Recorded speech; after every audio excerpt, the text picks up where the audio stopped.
ময়মনসিংহে 7টি ঘর পুড়ে গেলেও অক্ষত রয়ে গেছে কোরআন শরীফ।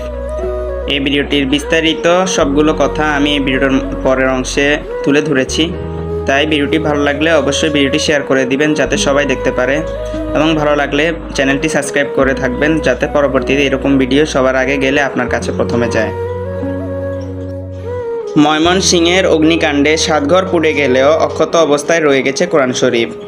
ময়মনসিংহের এই আগুনে পুড়ে গেছে 7টি বসত বাড়ি এবং এর ভিতরে রয়েছিল অনেকগুলো আসবাবপত্র এবং অনেক টাকা পয়সা। সব পুড়ে ছাই হয়ে গেছে, কিন্তু আশ্চর্যজনকভাবে সালিদ থুপ থেকে বের হলো একটি কোরআন শরীফের একটি কোরআনের বই, এবং ওটার একটি হরফও পুড়ে যায়নি।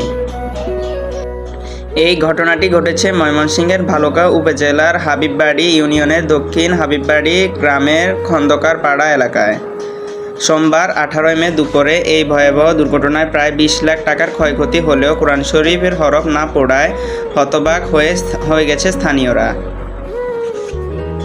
স্থানীয় সূত্রে জানা গেছে, ওই এলাকার বাসিন্দা আশরাফুল ইসলামের মালিকানাধীন টিনশেড ঘর থেকে হঠাৎ বিকট শব্দে আগুনের সূত্রপাত হয়। মুহূর্তের মধ্যে চারদিকে ছড়িয়ে পড়ে।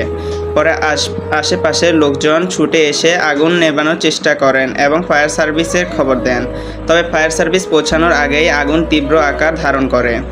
আশরাফুল ইসলামের 4টি ঘর ও মিতু আক্তারের 3টি সম্পূর্ণ পুড়িয়ে দেয়।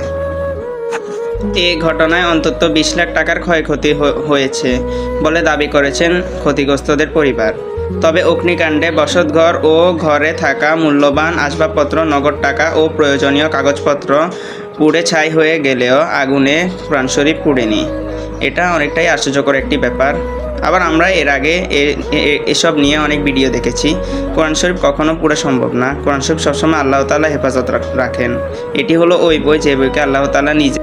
ক্ষতিগ্রস্ত বাড়ির মালিক আশরাফুল ইসলাম বলেন, আমার বসতবাড়ির 4টি ঘরে থাকা নগদ 2 লাখ টাকা, স্বর্ণ অলংকার, শিক্ষাপত্র এবং সব রকমের জিনিস পুড়ে ছাই হয়ে গেছে।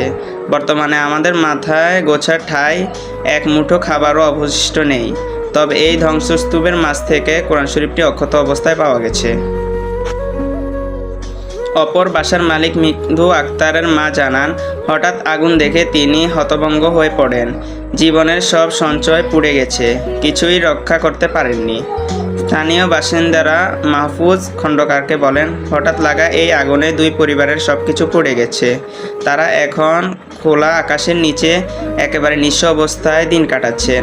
আগুনে সব কিছু শেষ হলেও কোরআন শরীফ পাতাগুলোর এই অবস্থা সবাইকে বিস্মিত করেছেন।